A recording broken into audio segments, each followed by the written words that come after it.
You are now listening to the Perceptive Readers podcast. Welcome to the Perceptive Readers, everyone. This is James speaking. I know it's been a while, and you may be wondering, what happened to the music in the intro there? Well, I'm working on it.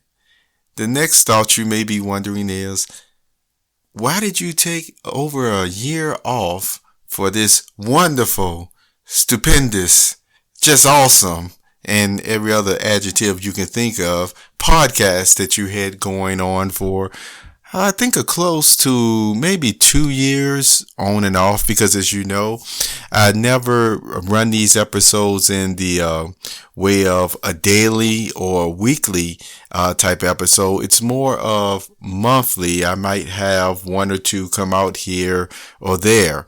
And this is what I planned on doing again for the summer and maybe even longer.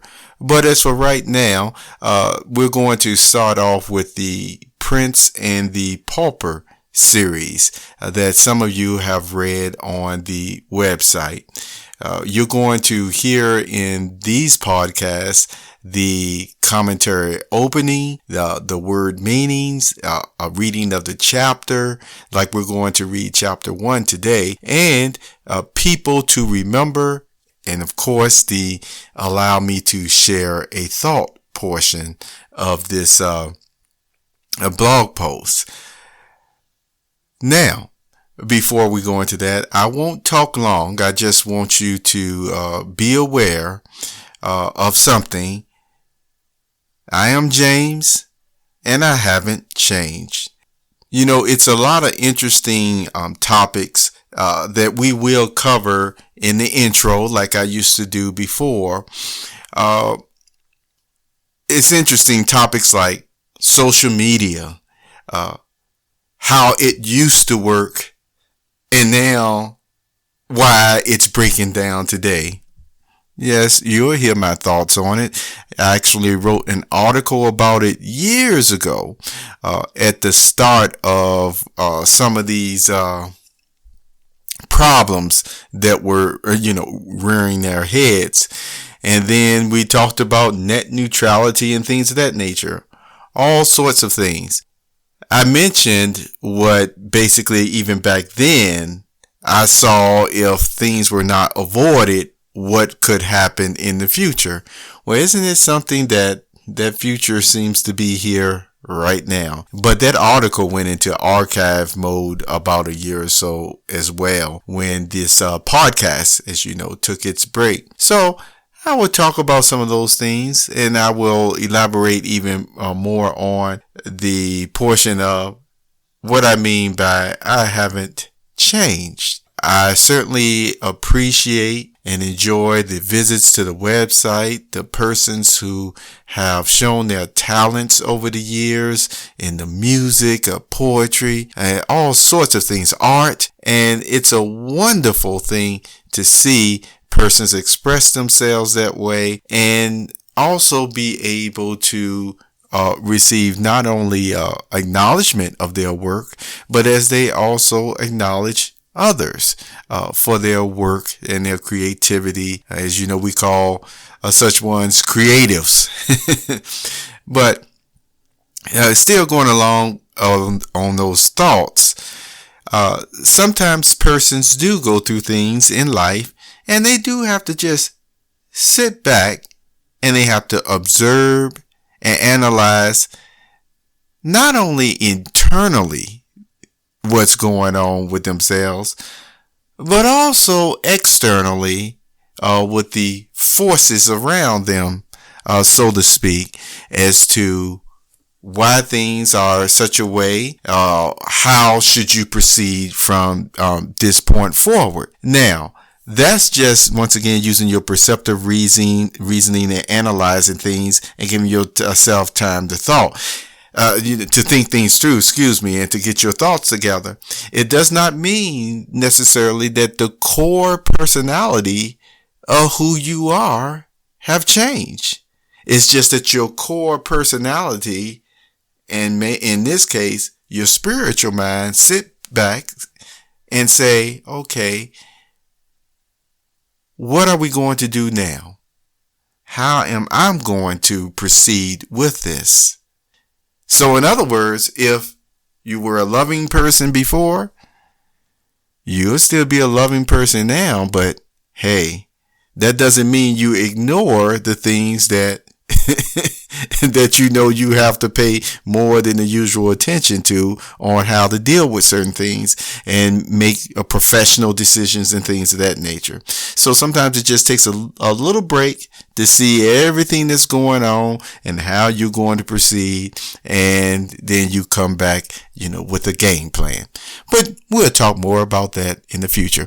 Anyway, so we're going to move on to the commentary of The Prince and the Pauper, the reading of it.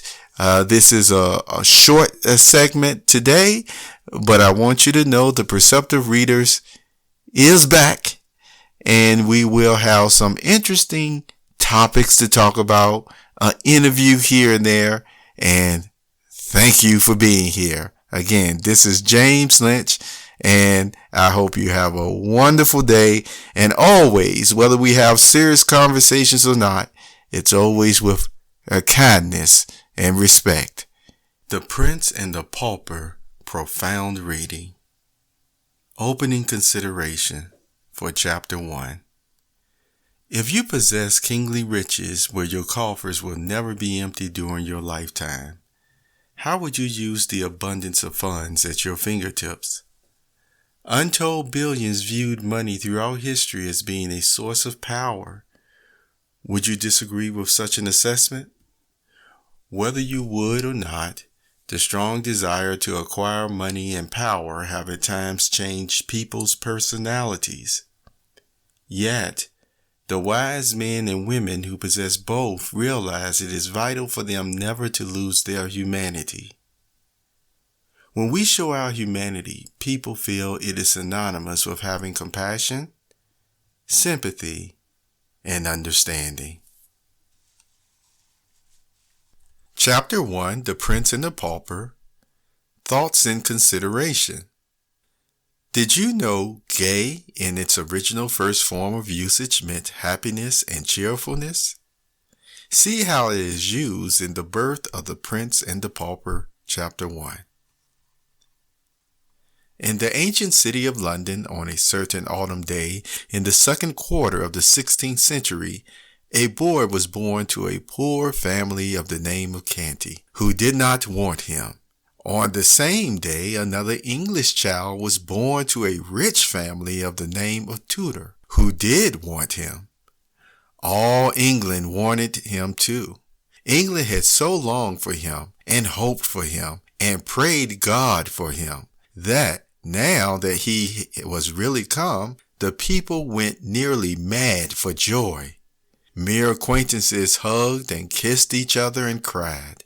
Everybody took a holiday, and high and low, rich and poor, feasted and danced and sang and got very mellow. And they kept this up for days and nights together.